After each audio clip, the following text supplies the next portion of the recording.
की हो, हमारी पैरामिलिट्री फोर्सेज हो, जितनी भी प्रकार की फोर्सेज हैं, सभी पर मुझे पूरा यकीन है। और ऐसे आतंकवादी तत्वों के द्वारा कैसी कैसी हरकत की जा रही है, चाहे वह पाकिस्तान हो, चाहे अफगानिस्तान हो, चाहे ईरान हो, सीरिया हो, लीबिया हो, इन सब सारी जगह है तो ये तबाही इस समय मचाने की कोशिश तो कर ही रहे हैं। लेकिन मैं आश्वस्त हूं कि भारत में उनके मंसूबे किसी भी सूरत में कामयाब नहीं हो पाएंगे। इसलिए नहीं कामयाब हो पाएंगे कि उन्हें शायद यह लगता होगा कि भारत में विभिन्न धर्मों के मानने वाले लोग हैं। अब जब यहां पर भारत को इस्लामिक सब कॉन्टिनेंट वह बनाने की कोशिश करते हैं तो शायद उनकी सोच होगी कि बड़ी संख्या में यहां पर मुस्लिम समाज के लोग हैं और वो हमारे साथ खड़े हो सकते हैं।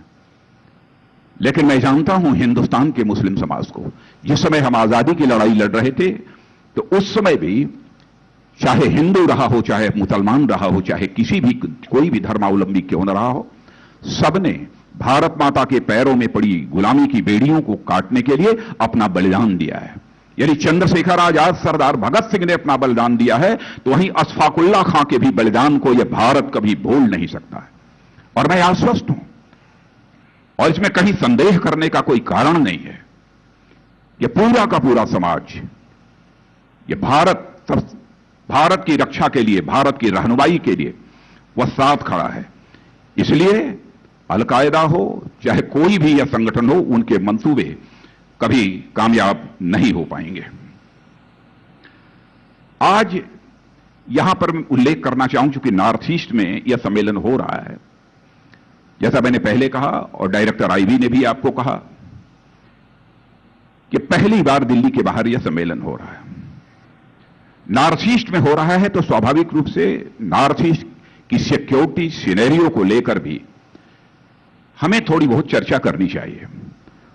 और कल तक जो आपकी यह कॉन्फ्रेंस चलेगी, मैं चाहूंगा कि नॉर्थ ईस्ट के संबंध में कुछ आपके द्वारा भी सुझाव होने चाहिए। वैसे हमारे प्रधानमंत्री जी आएंगे नॉर्थ ईस्ट के चीफ मिनिस्टर्स के साथ, और जो डायरेक्टर जनरल पुलिस हैं उनके साथ भी उनकी बातचीत होगी। कुछ महत्वपूर्ण सुझाव आएंगे, लेकिन चिंता का विषय है यहां पर बराबर कभी कभी सोशियो इकोनॉमिक इंटरेस्ट को लेकर कुछ वर्गों में संघर्ष होते रहते हैं, कुछ एथनिक्स आधार पर भी होते रहते हैं और यह सिलसिला लंबे समय से चला आ रहा है। यदि मैं कहूं कि आजादी हासिल होने के पहले से चला आ रहा है तो यह कहना एग्जैगरेशन नहीं होगा। कोई यह पूछे कि यहां पर कितने इंसर्जेंट ग्रुप्स हैं, कोई यह पूछे कि यहां पर कितने मिलिटेंट ऑर्गेनाइजेशंस हैं, तो शायद उनकी संख्या 70, 75 और 100 से भी कहीं अधिक हो सकती है। वैसे कई ऐसे संगठन हैं जिन संगठनों के साथ भारत सरकार के प्रतिनिधियों की बातचीत हुई है और उन्होंने सीज फायर की घोषणा भी की है कि हम हथियार नहीं उठाएंगे, हम आक्रमण किसी के ऊपर नहीं करेंगे। आप कुछ ऐसे ऑर्गेनाइजेशंस हैं जिन्होंने कि अपने ऑपरेशन को भी स्थगित कर दिया है।